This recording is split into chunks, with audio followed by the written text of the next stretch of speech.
Hello, everyone. This is Wilson Cole, president of Adams, Evans, and Ross, and I'm joined with Samantha, one of my daughters, and also our staff attorney. And today I want Samantha to talk about a couple of victories that we've had over in the legal side of the business with some appellate court decisions. And, you know, this is where the case law runs through. We build up, of course, case law on these collections all over the country.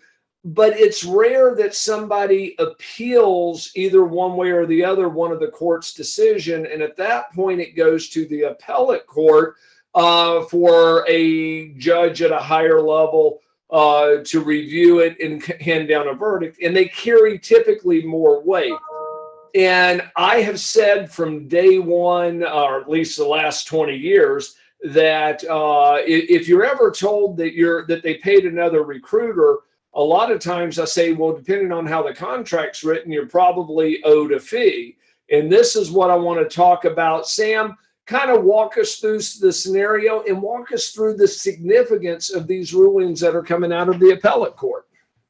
So we, if we are sending a case out for suit in a Midwestern state, if it gets appealed, I'm starting to feel pretty good because that's pretty much the region that we're seeing these come out of right now. First, we had a case in Indiana that went through our litigating attorney there that, as Wilson has been saying for years, it now has about as strong of a decision in Indiana as you can get without it going to the Supreme Court there, that even if they paid another recruiter, if they are contracted to pay you, if you present them and they're hired within 12 months, any of that other information does not matter. You are owed a fee as well. There's not this right of first presentation. It is, they are out of luck. They've got to pay both.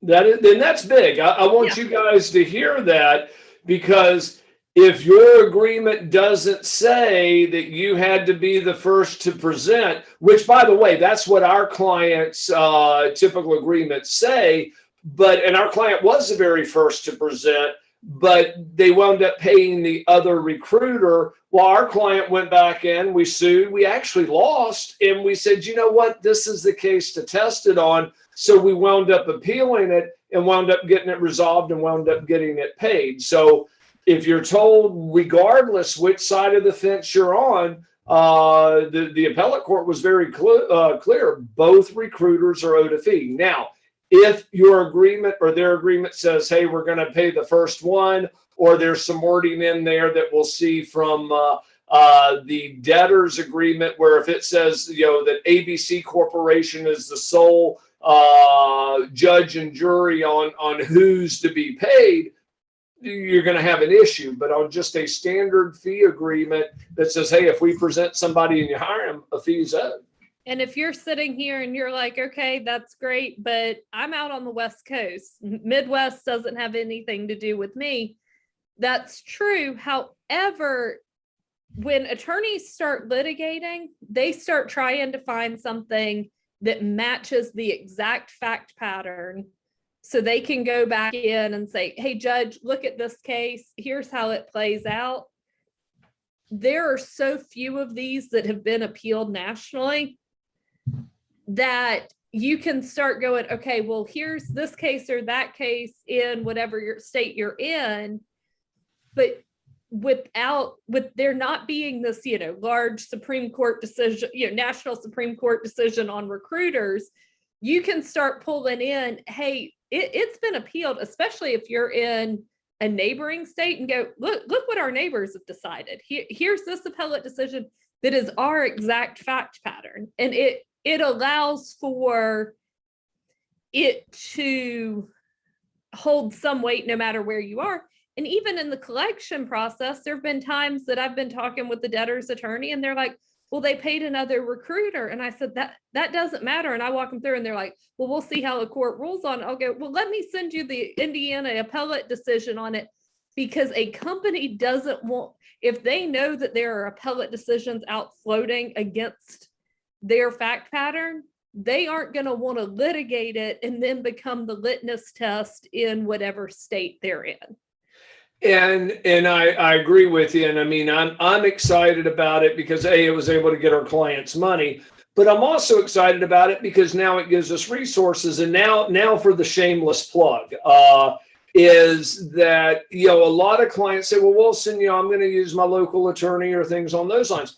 And I am the first to say, even though Samantha's a licensed attorney, we have other attorneys that are litigating the cases and all of that. We're not a law firm, but we have insight that your local attorney is not going to have, because your local attorney, if you're in Boise, Idaho, or Columbus, Georgia, or Columbus, Ohio, they're going to know that one very narrow area.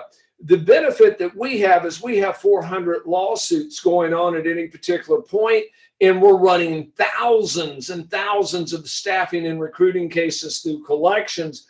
We know what the arguments are, and we know where those appellate court decisions were made, because we weren't the ones litigating it. And Sam did help write the appellate brief, but we have to utilize the attorneys in the debtors area. But we've got this network of attorneys that we've utilized for the last 30 years. So the benefit to utilizing us is we hopefully can give that debtor or the debtor's attorney enough information to where you don't have to sue them. Because if we have to sue somebody, in my opinion, and Sam may disagree slightly, but if we have to sue somebody, we failed in our initial task, and that's to get it resolved in the shortest fashion.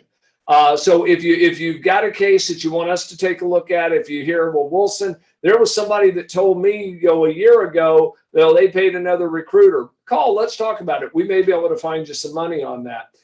Samantha, any closing statements on your end? I think that's really it. I think it comes back to, and I'll say this all the time, have that signed contract. Yep. If you have the signed contract and the documentation to back it up, we now have the court cases to help push it through. I agree with you 100%. And guys, if we can help you, shoot me an email, wilson@aercollections with an S at the end.com. My assistant will get you on my calendar, and we'll talk to you about the specifics of your case. Thank you. Hey guys, it's Wilson again, and this video was brought to you by Adams, Evans, and Ross. And if you like the video, please make sure that you click on the subscribe button and also like the video. If you have any questions or comments, please leave those below as well. If you'd like to learn more about our company, please visit our website at staffingdebt.com. And also remember, if there's no collection, there's absolutely no cost at all.